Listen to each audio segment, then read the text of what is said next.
Welcome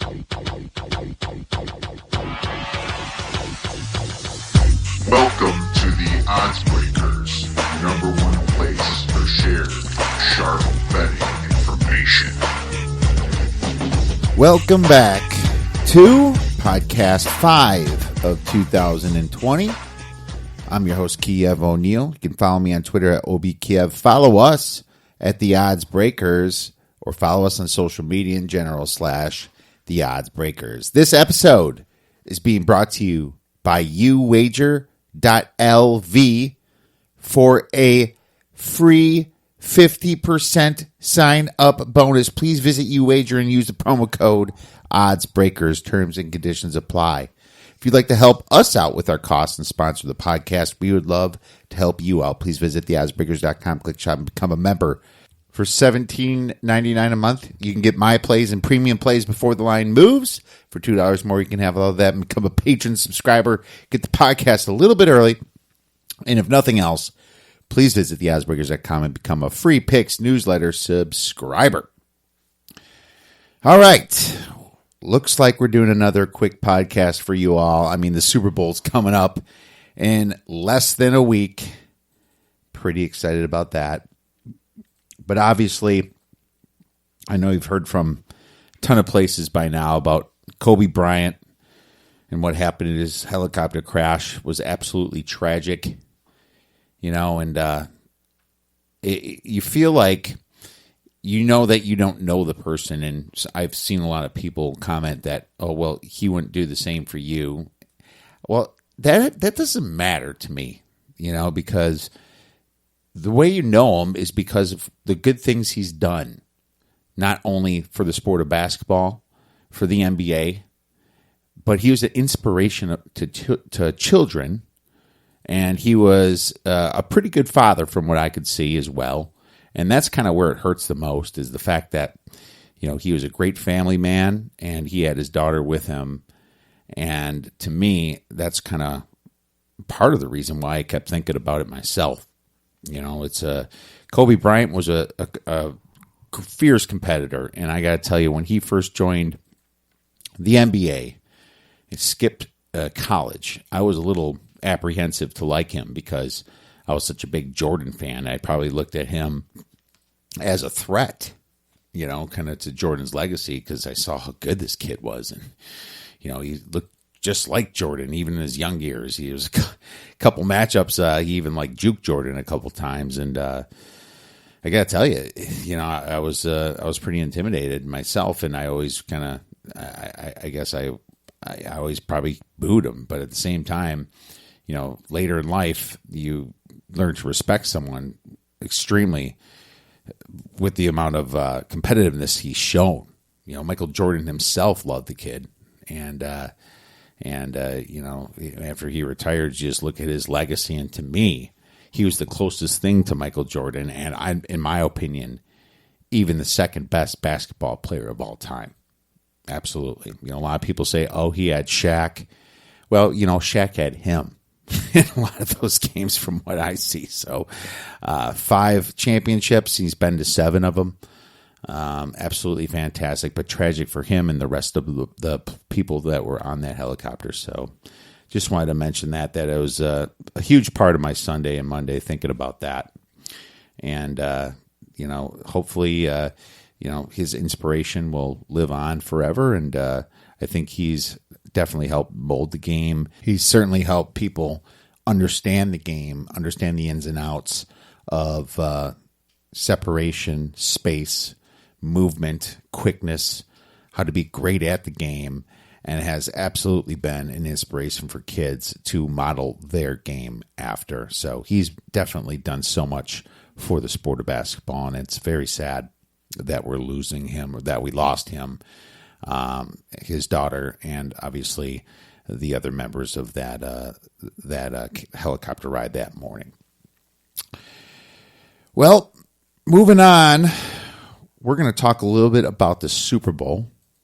I think I might have a couple more prop bets for you, and this Thursday we're going to have some guests, and then I'm going to really talk about some prop bets for the Super Bowl And today we're going to give you kind of the handicap of the Super Bowl and tell you if there's a side worth looking at. I'm going to talk a little bit about the Big Ten power ratings. I'm going to talk a little bit about future bets and a few other things. So let's get right into the future bets, actually. Why don't we start out with that? So we love playing future bets. They're not always the positive EV type bets, but they're fun to play, and I always end up winning on them because I find a good point to hedge. Every once in a while you don't, but I always hedge to make a profit. So especially in college football, as you know, we had a great year of future bets, and gonna hopefully have another good year in college basketball. Now, there's a lot of bad future bets out there, bad lines. I think the best site for betting futures is 5 Dimes. They always have the best odds, and give you the biggest payout. So if you don't have an account at 5 Dimes, or you don't have a ton of options to shop, you don't live in Vegas, Jersey, or some of the other well-known places that have lots of books, I would recommend checking them out. We actually have a link to them from our website as well under Bet Now, and that way you can get a bonus, or reduced juice type bonus, so you're only paying minus 105 the day before the game. That's always nice. I use that myself. But I want to talk about when to bet, these futures. First of all, if you don't think a team's going to make the Final Four, you don't think there's a legitimate chance that they're going to make the Final Four, then you shouldn't take anything below 50-1 at any point, okay? Because hedging it from the Sweet 16 can wipe that completely out, and I still don't even like it at 50-1 if you're just making a Sweet 16 play. I don't love it. I mean, that's kind of the threshold. If you're going to make NCAA future bets, you might even get the odds better right when the tournament comes out. For example, I think Virginia last year was 6-1, 7-1, 8-1, and I think when they opened it in the tournament, they were 12-1 or something. I can't remember if that was the year before or this year, but either way, they're 1 seeds, and they weren't favored because Zion was so intimidatingly good, and North Carolina was really good. Auburn was pretty good. There's just a lot of good teams last year. Gonzaga, everyone thought Gonzaga was going to do it last year. So you got some value with Virginia if you waited on that. So a lot of times it's best to wait. But the way I do it is if there's no legitimate shot at making a Sweet 16, it is absolutely not worth it. For example, in the Missouri Valley Conference, it looks like it's going to be Northern Iowa or Loyola to make it. If you're going to bet on Northern Iowa, you might get like 250-1 to do it. But do you really think that they're going to make the Sweet 16? You're going to have to start hedging that thing right away, and you're going to have a huge bankroll to keep laying minus 500, and then that you have to multiply that by, if they win, you have to take all that and lay it minus 500 to make all that money back, the 5 times. It just adds up so fast. And so it's not really worth it to do that. But as far as teams like Colorado, they just beat Washington at home. They're doing extremely well in the Pac-12. They have a very easy schedule coming out of this. They're probably going to be a 3 or 4 seed from what I'm seeing. That 3 or 4 seed has a legitimate shot of making it to the Sweet 16. So, they might be a good bet, better than 50-1. That was one of the plays that we made. We played Illinois right when the season started, couple or even, probably after the first game or two at 250-1. Well, they're now at 40-1, right? Illinois is killing it. They look like they could be a Final Four team right now. But when we made that play, it was a long time ago at 250-1. We played Penn State for a small amount at 200 to 1. And we played San Diego State around that time at 100 to 1. They're in as a probably minimum 2 seed. Because San Diego State, I don't even see how they're going to lose. They're probably going to be undefeated, coming into this tournament, unless they lose in the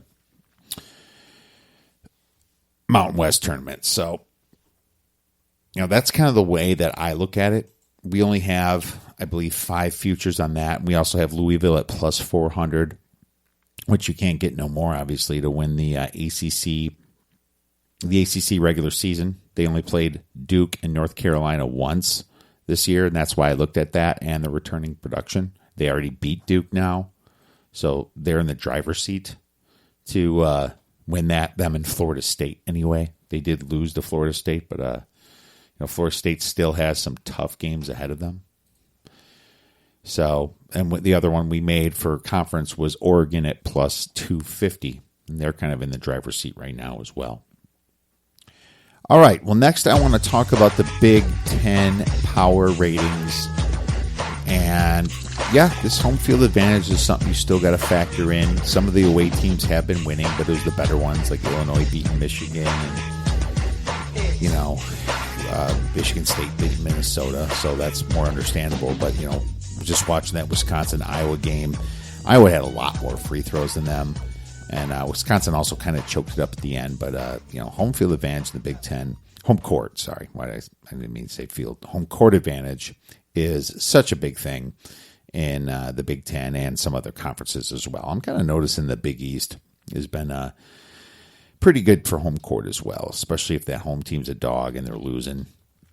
The Big East I feel has been doing pretty well. But either way, I want to rank the Big Ten according to my rankings right now. And number 1, I have Michigan State as usual, sitting there at number 1. But at number 2, I have a new one. We had Rutgers last time, and now we have Illinois with Brad Underwood. And like I said, these guys are ruthless this year. They're tough. They don't know that they're not supposed to beat these teams. They're just going in, playing great basketball. They're probably going to start getting pricey in the marketplace right now. You might have got your last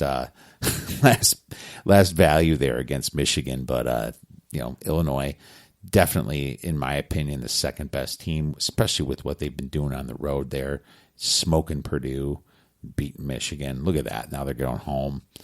Fantastic. Maryland's actually kind of helped themselves a little with a couple wins on the road against Northwestern and Indiana. And so that worked out well for Maryland. They're third. And I have Rutgers fourth. Rutgers still having a great season. I have Iowa fifth. Iowa, they're a little deceptive. I'd still like to see some better defense from them, but they're definitely a better team than last year, even without Bohannon. It's too bad that Bohannon isn't playing this year either. So I kind of wish he was, but I think they'd be even better. But he played the first few games, but decided to medical redshirt so he can come back 100% healthy next year. I have Penn State next at 6th. I have Ohio State at 7th. I have Minnesota at 8th. Wisconsin at 9th. Indiana at 10th. We had a nice win against Michigan State recently at home. Purdue at 11th. Purdue is that home field and away type team. Splits are huge difference with this team. Michigan 12. Can you believe that? Michigan has fallen all the way to 12. Xavier Simpson is actually suspended next game, some conduct thing he did. Nebraska is 13th, and Northwestern still at the rear at 14th. So we'll give you updates periodically on how I rank the Big Ten, but that is what I specialize in, is the Big Ten, and that's probably where I make my best bets. I want to talk a little bit about some fixes that I think should happen in this college basketball. It's so annoying. I've already had 3 bad beats on the unders. I know some handicappers have had it worse. And it's kind of brutal because you're right on the side, and then the thing either goes overtime or it goes into foul city. That's two things that can ruin an under. A team starts fouling early, down 10 points for no reason, just hoping they're going to miss all their free throws, and it ends up extending the game 30 minutes for these kids, the coaches, the fans. It's absolutely ridiculous because this becomes a stinking free throw competition in a way. And very annoying. I think college basketball really needs to get past this. It's ridiculous. And I have a couple ideas. And obviously, if you have some ideas, please tweet us at the Odds Breakers. I would love to hear them. So my first idea is I don't like seeing players fouled out. And I know the NBA is 6 fouls and you foul out, but I don't want to see these kids foul out. I want to raise it to 6 fouls, okay? I want to see the stars play in these games because you get some of these officials that just have, their whistle, they can't stop blowing it. It's just overused. Sometimes they decide to call a game close and they have to call the whole rest of the game, very close. And sometimes that just leads to way too many fouls. And the best players don't get to play the game. They don't get to finish the game. So would you pay to see then? It's your guys getting fouled out for touching someone. So I think that has to be raised to 6. But on the other side of it, I think you can get rid of this foul city thing if you give an extra free throw at the 15th or 16th team foul. Okay, I know it sounds a little crazy, but if a team, you're already awarding bonuses, then double bonuses at the 8, 9, and then 10 double. It doesn't make any sense to me to just allow the same thing going on. Why don't you punish the team that's fouling even worse? At the 16th foul, you make the other team shoot free throws. The team that got fouled gets 3. That way, you're not going to see so much foul city happening at the end of these games. Okay, because it's absolutely getting ridiculous. And if you even want to push it a little farther, you can, at 21, give them 4 free throws, But it's something I've been wanting to see out of this game for a long time. And I think it takes away that stupid totals variance that people get bummed out about. It's not fun losing a bet when you're right on the under. And if you win on the over, it's kind of, you're happy you won the money and won the bet, but you didn't earn it. It's just one of those things that it's an idea for a fix. But if you have any ideas out there that could fix this, I would love to hear it. Please tweet us at the Odds Breakers. All right, now it's time to get into a little Super Bowl betting here. And it's looking to me like the sharp money slightly favors the 49ers. It's so slight that just tells you that the spread is pretty close to right here. As a matter of fact, according to the Action Network, 41% of the bets are on the 49ers, but 44% of the money is on the 49ers, okay? So not a ton of action is coming in yet. Obviously, most of it's coming in before the game, but you would think that since limits are already extremely high in the Super Bowl, that if a syndicate or a large player was going to make a move, they would have done so by now, unless they really think that there's more Kansas City money coming in. I think there's going to be some Kansas City money coming in, and I think you're going to have a chance to get a better number if you're looking to bet the Niners, but I'm not sure if it's going to get up to 3. I know Alan said in our previous podcast he saw 3, but that thing was probably gone immediately. It looks like 81% of the bets are on the over. It's been at 54 most of the time. It opened at like 51, but within an hour it was at 54, I believe. And over 81% of the bets are on the over, and 87% of the money is on the over. So that just tells you there's a little bit of a sharp side on the over as well right now. So yeah, not seeing a lot there, and it's probably because the total is getting pretty close to right as well. Now you see all these Kansas City, these last 2 games, a lot of Kansas City money went on the under. the sharps hit the under and were wrong. The overs hit in their last couple playoff games, and it wasn't close. And I don't see it any different really playing out here. I definitely lean to the over. It's a huge number, but you never know. It's also the Super Bowl, and there could be some nerves. So the way I look at the Super Bowl is that at -1, it's probably right. These two teams have been among the top 5 in football most of the year. If you look at the strength of schedule, according to Sagarin, Kansas City's ranks 16th, 49ers ranks 13th. Not much of a difference there. My power ratings, I have Kansas City 1/4 of a point better. So the spread should be Kansas City minus 0.25. Obviously, that's just like saying -1. So not much to go by there. San Francisco has a net 1.2 yards per play, being 6.2 yards per play on offense and allowing 5 yards per play on defense. The Chiefs, they have a net 0.9 yards per play, 6.5 on offense, allowing 5.6 on defense. So if you net that whole up, San Francisco has a slight edge of 0.3 yards per play. Pretty measly, Not much to go by there. And then the reason the favorite is Kansas City is because of the quarterback. The cool thing about this matchup is you actually have one of the best defenses against one of the best two offenses in the league, them and the Ravens, right?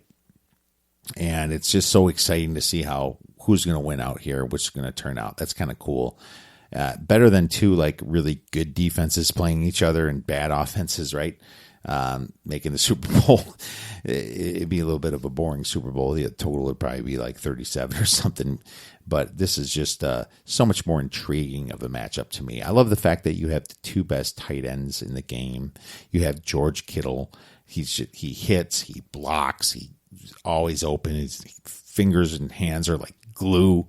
Travis Kelce's been the top tight end in the league for years now.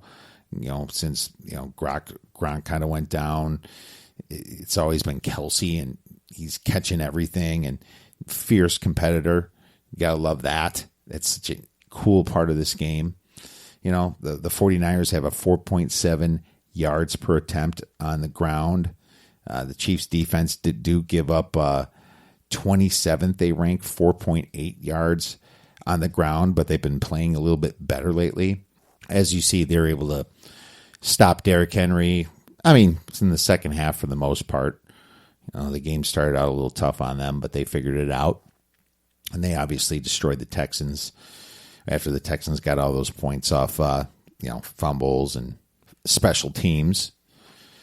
I think the Chiefs have a little bit of a matchup advantage as well over the Niners.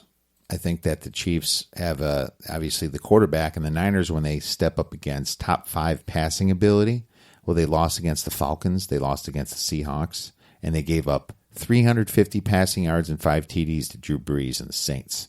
Okay, they barely won that game at the end, and I expect to see this kind of production out of Mahomes. So the Niners definitely have the running advantage over a weaker Chiefs defense against the run, but the Chiefs have a passing advantage over pretty much every team. It doesn't matter.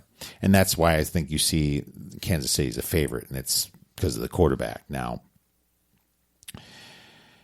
what are they not great at? That's another question. San Francisco, they really can't play. They can't rely on the pass unless the running game seems to open it up. All right, they can't rely on throwing the ball. If they can't run the ball, I don't know what's going to happen there. They only rank 21st in passing yards per game at 221. So if for some reason Kansas City does stop them a little bit on the run, it's all up to Jimmy G's arm. And who do you trust, Jimmy G or Patty Mahomes? Well, I think that answer is obvious who you're going to trust. And this is kind of where I find the slight edge in this game. When the teams are down by more than one score late in the game, if Kansas City's down by 8, 9, 10 points, and it's going into the fourth quarter, you're going to feel better than if the Niners are down by 8, 9, 10 points going into the fourth quarter, because the Niners are going to be forced to throw it. Okay? Now, I'm not saying that's going to happen, but that's kind of what I think you might have a little bit of advantage by betting the Kansas City side. So it's definitely not like you'd have a premium play on the side here, like a huge play, just a smaller play. I mean, you want to bet the Super Bowl, you bet the Super Bowl, but I lean betting the Chiefs. Actually, I did bet the Chiefs at -1, but it's definitely nothing sharp, nothing you can expect to make money. I can see the Niners winning this game as well. Andy Reid does tend to choke in these bigger spots, right?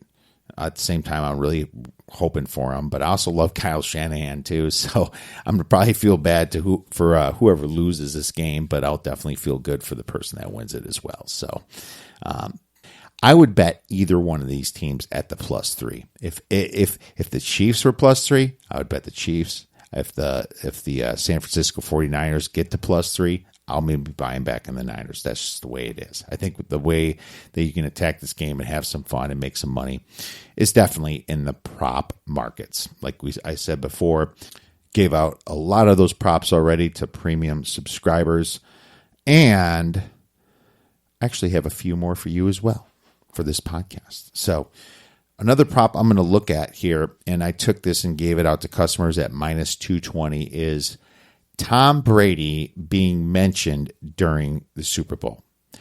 I don't know how they can hold themselves back from not mentioning Tom Brady for as many Super Bowls as he's been in.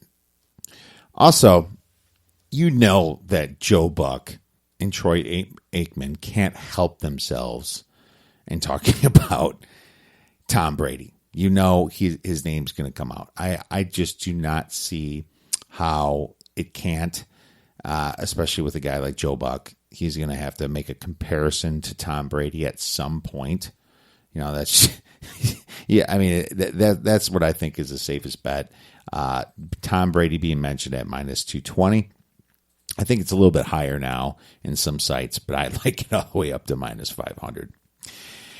I also want to give you a negative EV prop, meaning not a premium play, a fun play. What's funny about these props is, I listen to a lot of these podcasts and people are like, don't do this, don't do that. It's like, well, yeah, I can bet no on a bunch of -1000s and -500s and -300s, but what fun is that betting the Super Bowl props? You might miss a couple of them and you end up dumping some money, and then you end up barely winning some of these. I don't know.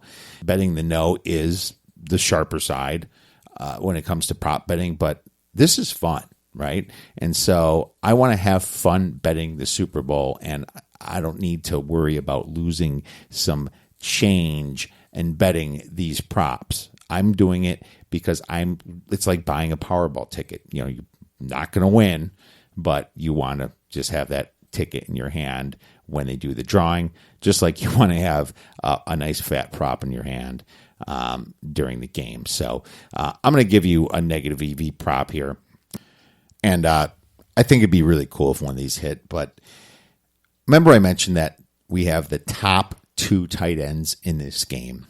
Well, what the hell? Let's put a little bit of change on them to hit the first touchdown. I don't see what's any harm in that. I like Kittle and Kelsey. Kelsey's at +800 and George Kittle is at +1000 or 10-1, 8-1 and 10-1 to score the first touchdown. I think there's a very good chance of that. I mean, they're great red zone targets. When quarterbacks, they can't throw it to the smaller, speedy guy always in the end zone because the coverage tightens. The field's not spread out like it was, when you're driving down the field. So that's why tight ends and large receivers are always so good. Well, there really are no large receivers on any of these teams, that are worth a damn. But Kittle and Kelsey are very big men, and they're matchup nightmares for any of these linebackers. And so I think it'd be very smart of Andy Reid or Kyle Shanahan to have a play to their tight end, at least drawn up, once their team finally gets into the red zone. So I like the negative EV play. Who cares? The running backs always have the biggest chances here. We'll take Kittle at plus 1,000 and Kelsey at plus 800. Where's my money, bitch? Well, now it's time to give you another play for our Tuesday college basketball 2-pack. We're going to give you one of those, and we'll release the 2-pack article tomorrow. And that play is going to go to the Rutgers Scarlet Knights. And they are going to be playing Purdue. I think that you're going to get this at a minus 2.5. But I love this play. This spot lined up perfectly for these teams. Okay? Perfectly. Purdue is coming off of a blowout game at home, beating Wisconsin and holding them to 43.5% from the field and only 2 offensive rebounds. 2. Okay? Wisconsin had 2 offensive rebounds this whole game. Purdue out-rebounded them 42-16. And Wisconsin only lost by 19. You'd think they lost by 30. That tells you all you need to know about what happened in this game. On the other side, there should be some value on Rutgers having a huge scare against a bad Nebraska team, only winning by 3 points at the end of this game. And this is just showing me another huge home-road split mismatch that's been cashing this whole year. Purdue, they score 75 points per game at home, but on the road, only 58. That is a huge discrepancy. Huge. 16 points, actually 17 points discrepancy. They shoot 45% at home and only 35% on the road, while Rutgers shoots 46.7% at home. Rutgers averages a nice 71.5 points at home, but they hold opponents to 56.5, okay, at home. So huge. Rutgers a great home team. Purdue is a terrible road team. I mean, this is such a big discrepancy that there's a chance for a serious blowout here. Now, lastly, if you're worried about the rebound stat that I just threw out, Rutgers, they're taller than Wisconsin, and they rank 12th out of 353 teams in total rebounds to Purdue's 101st.